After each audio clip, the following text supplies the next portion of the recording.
Study IQ IAS, अब तैयारी हुई अफोर्डेबल। नमस्कार दोस्तों दुनिया भर में जो बैंकिंग क्राइसिस आ रखी है, स्पेशली यूरोप के अंदर और यूएस के अंदर, अगर आप देख रहे होगे तो बार बार ये बोला जा रहा है एक्सपर्ट्स के द्वारा कि भारत के बैंक्स बहुत सुरक्षित हैं।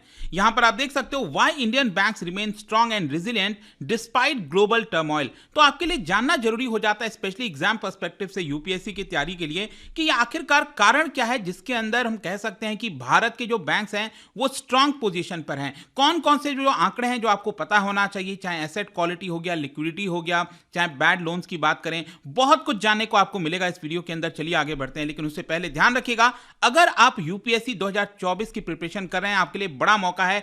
कल से शाम 6 बजे से हर रोज प्रीलिम से लेकर इंटरव्यू तक का ये वाला जो पर्टिकुलर बैच है ये स्टार्ट हो रहा है। इसके अंदर खास बात यह है कि प्रीलिम से इंटरव्यू तक की तो पूरी तैयारी कराई जाएगी एक सिंगल बैच में, लेकिन अगर मान लीजिए आपका प्रीलिम्स क्रैक हो जाता है 2024 का, अगर आप उसको क्लियर करते हो तो आपके पास मौका होगा फ्री ऑफ कॉस्ट में मेंस रेसिडेंशियल प्रोग्राम जो कि स्टडी IQ देगा। आपको हमारे हेडक्वार्टर आना है दिल्ली, और वहां पर रहने का, खाने का, मेंस की पूरी तैयारी जो ऑफलाइन की सुविधा है वो आपको फ्री ऑफ कॉस्ट दी जाएगी। सोच के देखिए, ऐसा यहां पर स्टडी IQ के द्वारा बैच लॉन्च किया गया है। कल से स्टार्ट हो रहा है ये बैच। हमारे वेबसाइट ऐप पर जाइए या फिर कमेंट सेक्शन में इसका लिंक दिया है, वहां पर जाकर यूज करिए कोड अंकित लाइव, ताकि आप इसको सबसे कम दाम पर अवेल करा सकें। या फिर EPFO बैच हो, जो भी बैच आपको लेना है, just use the code Ankit live.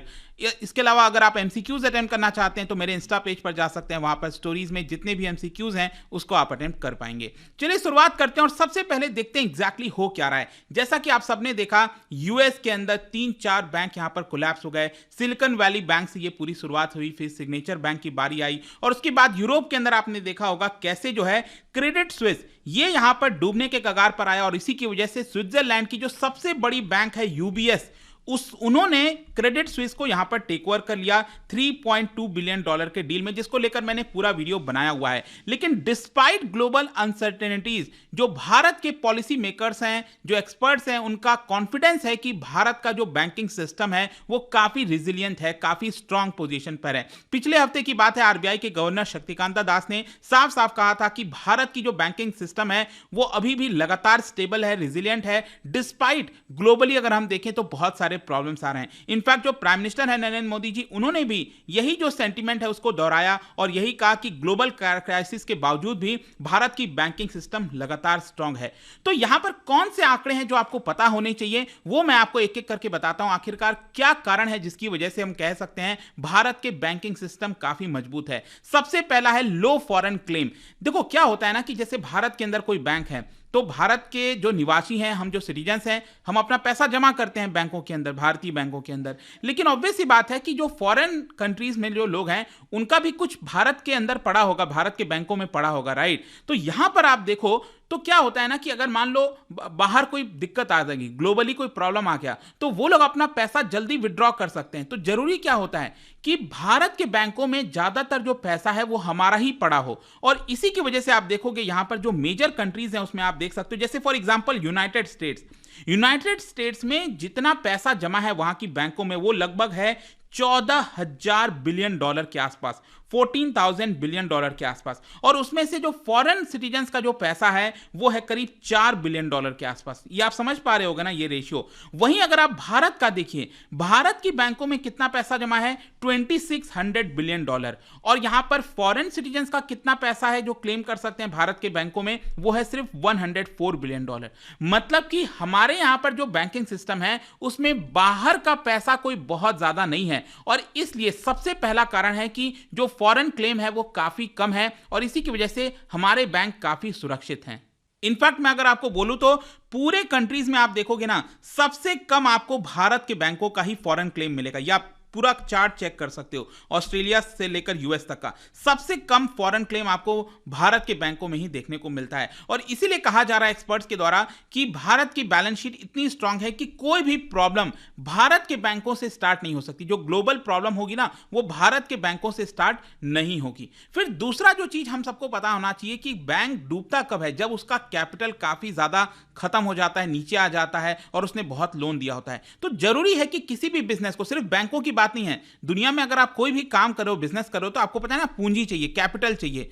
तो भारत के जो बैंक हैं, क्या वो वेल कैपिटलाइज्ड हैं कि नहीं है? लेट मी टेल यू, अभी हमारे जो बैंक्स हैं उनके पास काफी अच्छा सारा कैपिटल है। पहले ऐसा नहीं होता था, लेकिन क्या हुआ, आपको याद होगा कोविड के दौरान जो यस बैंक का क्राइसिस आया था, उस समय एक और बैंक जो है, आप पीएमसी कोऑपरेटिव बैंक के बारे में आपने सुना होगा, वो बैंक डूबने की वजह से क्या होता है कि यहां पर जो कैपिटल रिक्वायरमेंट है उसको धीरे धीरे आरबीआई ने इंश्योर किया कि भारतीय बैंकों के पास काफी अच्छा खासा रहे। और इनफैक्ट यहां पर एक स्ट्रेस टेस्ट कंडक्ट कराया गया था आरबीआई के द्वारा, और इसकी रिपोर्ट जो है फाइनेंशियल स्टेबिलिटी रिपोर्ट के अंदर आई थी दिसंबर के महीने में, और उसमें बोला गया आरबीआई ने कि जितना मिनिमम कैपिटल रिक्वायरमेंट है भारतीय बैंकों के लिए, उससे कहीं ज्यादा आपको देखने को मिलेगा। जैसे कि अगर हम कैपिटल की बात करें तो एक होता है CRAR, that is capital to risk weighted asset ratio.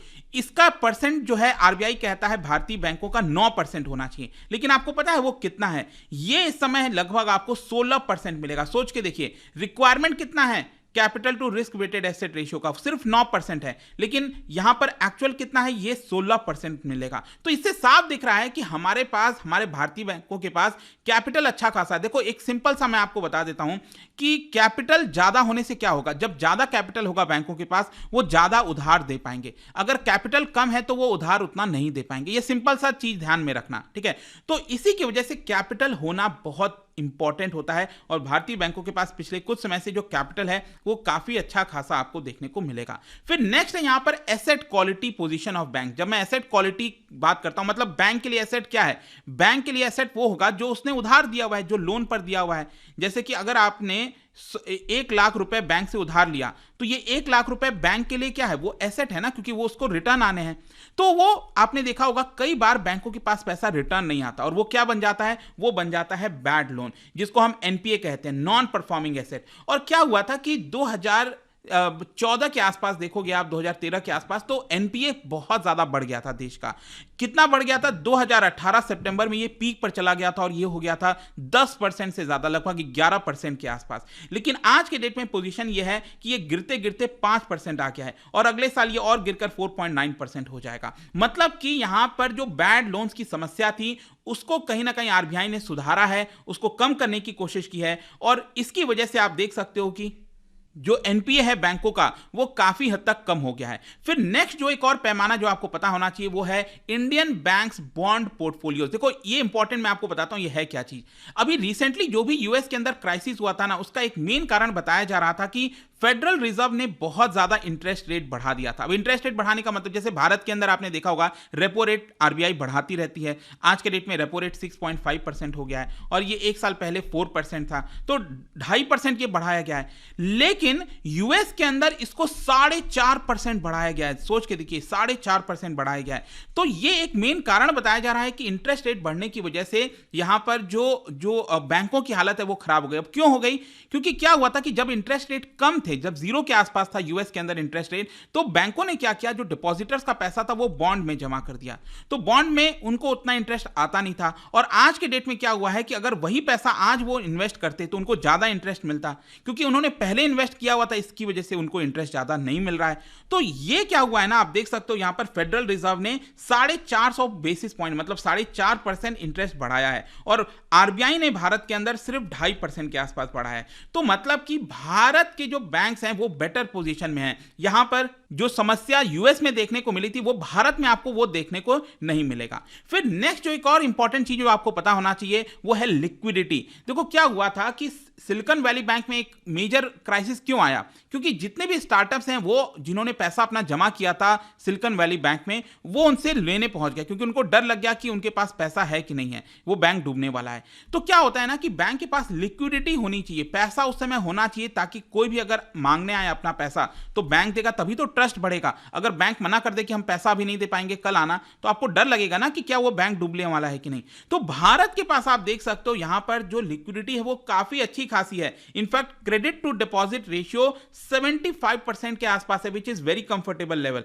Means कि यहां पर हमारे पास सफिशिएंट स्टेबल फंडिंग है बैंकों के पास। अगर खूब सारे डिपॉजिटर्स अपना पैसा इंडियन बैंकों से लेने आते हैं, तो हमारे बैंक वो पैसा दे सकते हैं। फिर इसका एक और मैं आपको चीज बताता हूं, यूएस के अंदर क्या होता है ना, जो ज्यादातर जो बिजनेस है ना वो अपना पैसा बैंक के अंदर सेव करके जमा करते हैं, तो वो बड़ा हिस्सा होता है। अब बिजनेस कभी भी प्रॉब्लम में आ सकता है, तो बिजनेस को पैसा चाहिए होता है, और यही हुआ यूएस में स्टार्टअप्स प्रॉब्लम में आए और वो अपना पैसा लेने पहुंच गए। लेकिन भारत में बैंकों के अंदर ज्यादातर पैसा आपको वो मिलेगा रिटेल डिपॉजिट का। रिटेल मतलब हम और आप जो छोटा मोटा पैसा जो भी थोड़ा बहुत जमा करके रखते हैं उनका पैसा। तो हम तो ऐसा है नहीं कि सारे रिटेल डिपॉजिटर्स अपना पैसा लेने पहुंच जाएंगे, तो इसकी वजह से हम सुरक्षित हैं। और आखिरी में जो एक चीज पता होना चाहिए वो है डिपॉजिट इंश्योरेंस। डिपॉजिट इंश्योरेंस मतलब कल के डेट में मान लो अगर भारत में कोई बैंक डूब जाता है और अगर आपका 4 लाख रुपए रखा है, तो मैं आपको बता दूं 5 लाख तक आपका पैसा सुरक्षित है। पहले ये 1 लाख हुआ करता था, लेकिन इसको बढ़ाकर अब 5 लाख कर दिया गया। तो क्या हुआ है ना कि भारत में जितने भी अकाउंट्स हैं, डिपॉजिट अकाउंट्स हैं बैंकों के अंदर, उसमें से 98% डिपॉजिट्स अकाउंट जो हैं वो सुरक्षित हैं, फुल्ली सुरक्षित हैं, इंश्योर्ड हैं, क्योंकि उसमें पैसा 5 लाख या उससे कम का है। और यूएस के अंदर क्या है कि जितना इंश्योरेंस मिलता है उसको अगर आप देखोगे वहां पर, सो सिर्फ 38% से 66% ही यहां पर उनके जो अकाउंट्स हैं, अकाउंट डिपॉजिट्स हैं, वो सुरक्षित हैं।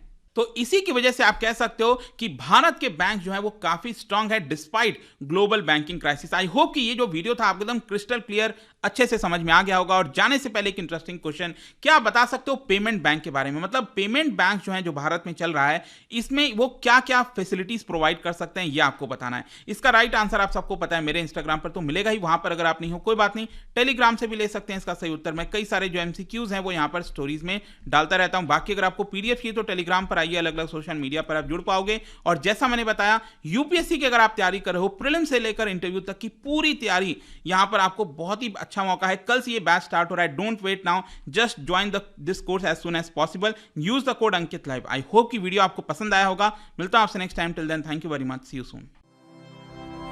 स्टडी IQ IAS, अब तैयारी हुई अफोर्डेबल।